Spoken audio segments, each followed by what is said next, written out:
여러분 안녕하십니까? hun천병원 김상동 원장입니다. 오늘은 장난부와 함께 발상 연골 파열에 대해서 알아보겠습니다. 오늘은 그 중에서도 수술하고 난 다음에 생기는 여러 가지 문제점들에 대해서 짚어볼게요. 자, 그래서 우리가 이야기할 게 뭐냐면요. 일단 수관절증, 혈관절증이라고 그래요. 말이 어렵나요? 말이 어려요? 어렵습니다. 수관절증은 하이드 아스로시스, 하이드 아스로시스 영어로 이렇게 이야기하고, 혈관절증은 햄 아스로시스. 어려워요. 어쨌든 간에 수관절증은 물숫자, 이건 피, 혈관절증은 피가 차는 거죠. 그래서 무릎에 수술하고 난 다음에 이게 물이 생기고 피가 찬다라고 이야기를 합니다. 찰 수가 있죠. 수술하고 난 다음에 거의 이렇게 오랫동안 물이 차고 붓는 경우가 많이 있어요. 그런 이야기를 나눠볼 거예요. 먼저 수관절증은 우리가 대부분 활액막염에 의해서 발생한다고 합니다. 활액막염.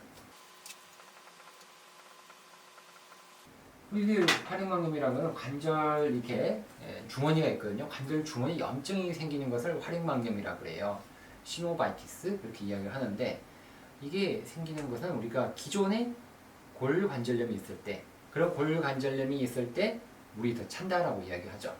빨개집니다. 빨개지면서 뭔가 벗겨지면서 아파지는 거죠.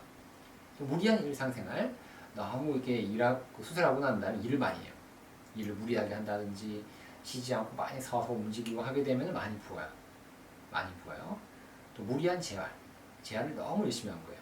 적당하게 여유를 두면서 하셔야 되는데, 컨디션을 보고 해야 되는데 너무 빠르게 복귀를 하려고 막 뛰는 거예요. 수술한 지 얼마 안 됐는데 헬스장 가서 뛰고 움직이고 하게 되면 더 아파지죠. 그렇기 때문에 그런 여러 가지 원인들이죠. 기존의 관절염, 그리고 일상생활, 무리한 일상생활, 운동, 무리한 재활 등등이 생기게 되면 이런 활액막염이 생기게 되고, 그렇게 되면은 무릎에 물이 찬다라고 이야기해요. 물 찹니다. 물 차는 사람들 공통적으로 한번 보세요. 내가 어떻게 일을 하고 있는지, 어떻게 생활을 하는지에 대해서 잘 생각을 해보셔야 돼요. 공통적으로 수술하고 난 다음에 빨리 집에 가서 일을 하는 분들이 많이 부어요. 서 있는 지갑들. 근데 좀 입원을 오래 하고 그리고 재활도 천천히 하면서 여유를 가지고 있는 분들은 초반에 부종이 빨리 가라앉아요. 빨리 가라앉으면서 나중에 덜 부어요. 그리고 무슨 말이냐면, 활액막염은 한번 생기면은 계속 좀 물이 차는 경향이 있어요. 똑같아요. 우리가 눈에 충혈이 생기면 어때요? 가시가 들어오나 먼지가 들어오면 따갑따갑 하잖아요. 따갑따갑 그러면서 눈물이 나요. 근데 그것이 가시가 눈에 오래 있게 되면은 계속적으로 자극을 받아서 눈물이 날 수가 있죠. 그렇게 되면은 눈에 안 좋죠. 마찬가지예요. 무릎도 쉬어줘야 되는데 쉬지 않고 계속적으로 일을 하고 무리를 하게 되면은 빨개집니다. 조직이 빨개지면서 그냥 부어요. 그렇게 되면 만성 활액막염으로 가서 계속 부어요. 초반에 한번 부으면 계속 붓는다 라는 거죠. 그래서 초반에 잘 하셔야 돼요. 안정을 잘 취하고 의사 선생님 잘 말 듣고 적절하게 재활하면서 우리가 안 붓도록 해야 돼요. 무릎이 부종이 안 생기도록. 그래서 요 수관절증은 활액막염이다. 초반 재활이랑 관계가 있다는 거죠. 관절염도 관계가 있죠. 관절염이 심한 분들은 물 해도 부어요. 그렇기 때문에 주사 치료도 중간에 잘 하면서 관절염 컨트롤을 잘 하셔야만이 부은 게 가라앉아요. 그래서 관절염은 오래 가기 때문에 계속적으로 관리가 필요한 병이고, 연골만 수술했는데 관절염이 없는 분들은 이런 활액막염이 있기 때문에 무리한 운동이나 재활 피하자라는 거죠. 자, 그 다음 혈관절증, 피가 차는 거죠. 피가 차는 거는 광범위하게 반활성 연골을 결제하는 경우가 있어요. 연골이 이렇게 많이 찢어진 거예요. 다 찢어졌다는 거죠. 그러면은 여기를 하다 보면은 거의 다 절제를 하는 경우가 있어요. 거의 다 절제를 해서 요거만 조금만 남았다 그러죠. 조금밖에 안 남았어요. 연골이. 마음은 아프지만 조금밖에 안 남았어요. 이렇게 되면은 여기에는 혈관이 지나가요. 혈관이. 이거 마찬가지로 여기서 그림을 그리게 되면 결제를 했고요. 거의 조금밖에 안 남았죠. 테두리만 남는데 여기에는 혈관이 지나가요. 여기는 혈관이 지나고 여기 혈관이 지나가기 때문에 혈관 분포 영역이라서 부어요. 그래서 피가 차는 거죠. 수술할 때 절제를 하게 되고 그러면 혈관이 많이 지나가기 때문에 피가 찬다라고 이야기하죠. 또 관절낭에 손상을 주는 거죠. 관절낭 자체의 관절막에 이게 혈관이 지나가기 때문에 피가 나온다. 그래서 지혈을 잘 해야 되겠죠. 그래서 증상으로는 피가 빵빵하게 차면 꽤 아파요. 피 지혈이 안 되고 나오게 되면은 그게 수술한 다음에 하루 이틀 동안 꽤 많이 아프고 통증이 심하게 나타나게 됩니다. 그래서 무릎을 구부리지도 못하죠. 심한 관절 운동 범위가 제한이 생기게 됩니다. 그래서 치료는요, 초기에는 일단 피가 너무 차면은 안 되죠. 수술하고 피가 차는 경우가 꽤 있어요. 그래서 피를 뽑아야 되겠죠. 찬자, 피뽑기라고 합니다. 찬자, 아스피레이션. 그리고 국소 마취제를 사용하기도 하고요. 또 주사 치료를 약을 투여하기도 하고, 안 되면은 이것도 저것도 안 되면 2차적 관절경 수술을 하기도 합니다. 그래서 피가 나는 조직을 우리가 잡아요. 피가 나는 조직을 잡는 것을 우리가 소작이라고 하죠. 소작을 해주는 거죠. 자, 그래서 혈관절증 상당히 안 생겨야 되는데 어쩔 수 없이 생기는 경우가 있어요. 수술하다 보면은 여러 가지 합병증이 생기니까요. 그래서 피하는 방법은 우리가 이건 전문적인 내용이니까 쓱 들으시면 돼요. 지혈대를 사용하지 않고 수술하는 방법이 있어요. 이게 수술할 때는 우리 지혈대를 사용해서 피가 안 나게 하는데 안 하고 수술하게 되면 피가 어디가 나는지 바로 보이거든요. 피가 나서 수술이 안 돼요. 그러니까 피 잡기 바빠요. 여기 잡고 피 잡고 여기 잡고 피 잡고 수술 시간 오래 걸리지만 아주 오래 걸려요. 지혈대 사용하지 않는 방법. 또 두 번째는 수술을 종료할 때 지혈대를 감압하는 거죠. 쭉 우리가 압력을 낮추게 되면 피가 나거든요. 그러면 출혈 부위를 지혈을 해준다는 거죠. 그리고 또 아예 지혈대를 완전히 풀어버리는 방법도 있죠. 완전히 다 풀어가지고 피가 나는 부위를 다 잡습니다. 피가 나는 부위를 최대한 잡는 거죠. 그런 방법도 감압하거나 아예 풀자. 수술 종료 시에. 또 발상 연골 변형 부위를 많이 보존해야 돼요. 여기를 최대한 많이 남기면 남길수록 피는 덜 난다라는 거죠. 그래서 어쨌든 간에 관절낭의 손상도 안 줘야 돼요. 그래서 여기를 많이 남기고요. 뒤돌김을 좀 많이 남기고 여기에도 손상을 안 줄 수 있게끔 해주게 되면 좀 피가 덜 납니다. 어쨌든 간에 이렇게 어쨌든 수관절증이든 혈관절증이든 물이 차든 피가 차든 간에 우리가 일반적 관절 삼출에서 하는 방법은 통상적 똑같아요. 물 뽑고 피 뽑고요. 그 다음에 붕대 압박이에요. 붕대를 감아주는 거죠. 심하게 나면 세게 감아요. 하루 종일 감아줘요. 그러면 신기하게 물이 덜 차요. 피도 덜 차고 신기하죠. 압박을 하니까 그 압력 때문에 피가 덜 차고 물이 덜 차는 거죠. 상당히 중요한 방법이에요. 압박을 잘해야 됩니다. 또 너무 압박이 하기 힘들면 밤에라도 감고 자세요. 밤에라도 세게 감고 자고 위로 올려주는 거죠. 거상 위로 올려주고 압박을 해주게 되면 피는 덜 찹니다. 물도 덜 차요. 집에 가서 꼭 해보세요. 그리고 얼음찜질은 자주 하는 게 좋죠. 얼음찜질 하기, 냉찜질, 아이싱 하기. 그리고 또 스테로이드 주사를 맞기도 합니다. 피가 날 때는 안 맞아요. 피가 날 때는 안 맞지만은 이렇게 활액망염으로 막 이렇게 염증이 심하고 조직이 관절막이 빨갛게 돼 있을 때는 한 번씩 스테로이드 주사를 맞아주면은 빨간 것들이 없어져요. 그럼 물이 좀 덜 찬다라고 이야기를 하죠.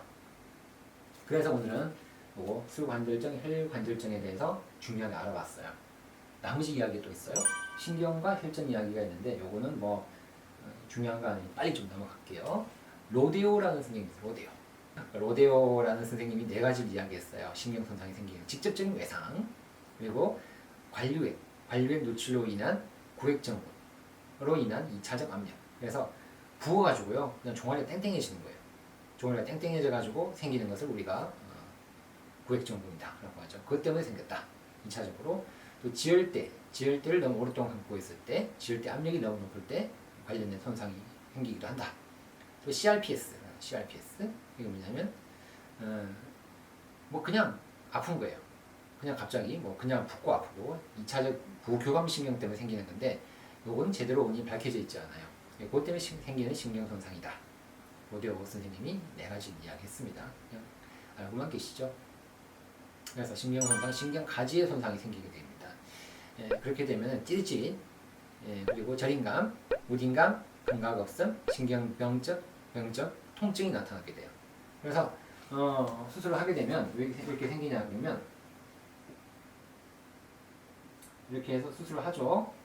수술을 하게 되면은 여기 이렇게 슬개골이 이렇게 있으면 이렇게 구멍을 뚫어요. 관절낭 구멍을 뚫는데 신경이 이렇게 지나가다가 이렇게 지나가는데 어쩔 수 없이 우리가 그 관절경 하려고 구멍을 뚫는 부위에 신경이 이렇게 지나가니까 손상이 생긴다라고 이야기하죠.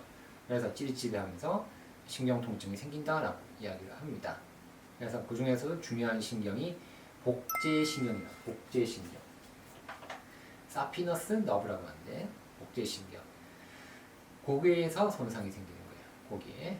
그래서 우리가 이런 이야기를 합니다. 복제신경의 설하 분지, 인프라 제니큘라 브랜치 이렇게 이야기하는데 그래서 IG, BSN 어쨌든 이런 거에 신경 손상이 생긴다라는 거 알고 계시면 되죠. 어쨌든 간에 이거 아무리 이거는 공통적으로 표준 삽입군은 정해져 있어요. 수술할 때 누구나 다 여기는 안전하다라고 하는데 표준 삽입구를 사용해도 22.2%에서 감각 변화가 생긴다라고 이야기합니다. 그래서 주행 방향의 다양한 변화 때문에 생기는 거예요. 신경에. 그래서 완전한 손상을 피하기는 어렵다. 100% 우리가 신경 손상이 생기지는 않는다. 수술하고 나면 일정 비율로 이렇게 신경 손상이 찌릿찌릿하게 생긴다라고 이야기합니다. 반응성 연골 수술뿐만 아니라 우리가 전방 십자인대 수술에도 마찬가지고 절골 수술도 마찬가지고 모든 수술에서는 그런 게 생길 수 있다라고 이야기하죠. 또 복제신경 말고 또 비골신경이 있거든요. 비골신경도 생길 수 있는데 이거는 절제술보다는 공합술을 하게 되면 또 일정 비율로 생긴다라고 이야기를 합니다. 혈전입니다. 혈전은 우리가 일반적 관절경 수술할 때 혈전이 생기는 확률이 빈도가 0.1%라고 이야기해요. 별로 안 생기죠? 근데 실제로는 더 작아요. 그냥 절제술만 할 경우에는 봉합술이 아닙니다. 봉합술이 아니라 절제술만 할 경우에는 수술 시간이 상당히 짧기 때문에 실제로는 0.1%보다 훨씬 작죠. 그래서 거의 안 생긴다고 이야기해요. 또 왜냐하면 절제술을 하게 되면 빨리 움직일 수 있거든요. 빨리 움직이고 빠른 재활이 가능하기 때문에 혈전이 덜 생긴다라고 이야기를 합니다.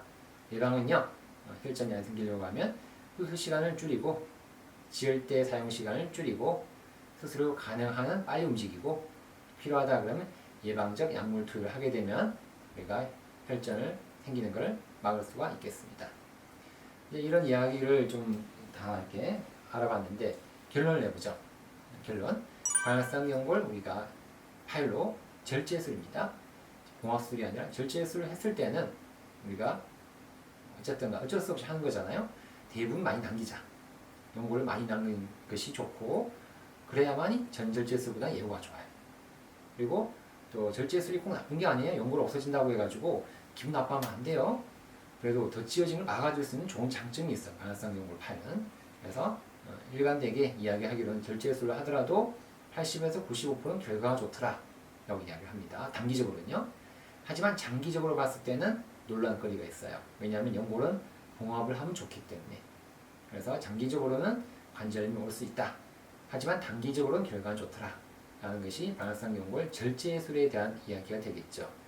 절제술이고 그리고 합병증을 줄여주기 위해서는 여러 가지 노력들을 계속 잘 하셔야 됩니다. 이런 이야기들은 우리가 잘 알고 우리가 수술하는 병원의 선생님과 그런 결과들을 충분히 공유를 잘 하셔야 돼요. 내가 관절염이 있는지 알아보고 활액량염이 있는지 알아보고 또 절제술을 어디까지 했는지 알아보고 혹시나 신경손상은 생겼는지 안 생겼는지 혈전이 생겼는지를 알고 생겼다 그러면 그에 맞게끔 적절하게 잘 대처하시면은 다 이런 것들은 회복이 가능해요. 어려운 합병증이 아니기 때문에 충분히 회복 가능한 병이라는 점이 되겠죠. 이해가 되셨습니까? 좀 더 영상을 좀 자세히 도와드리도록 하겠습니다. 모든 관절은 수술하고 나면 붓기도 합니다. 또 수술 안 하고 붓기도 하죠. 어쨌든 간에 붓는 것을 부종이라고 이야기를 합니다. 오른쪽 무릎은 괜찮죠? 근데 왼쪽은 이렇게 펑퍼짐하게 부었어요. 이렇게 서서 느껴지고 보이는 경우도 있지만 잘 못 느끼는 경우가 많아요. 그럴 때는 바닥에 앉아가지고 무릎을 쭉 펴고 한번 검사를 해보세요. 그래서 시각적으로 보이는 경우도 있지만 그게 잘 느껴지지 않으면 양손으로 앞뚜껑뼈를 싹 이렇게 감싸봐요. 여기를 딱 잡아보면 뭔가 불룩하게 부어오르는 것이 느껴질 거예요. 그러면 부종이 생겼다 하고 병원에 가셔서 진단받고 적절하게 치료를 받으셔야 되겠습니다.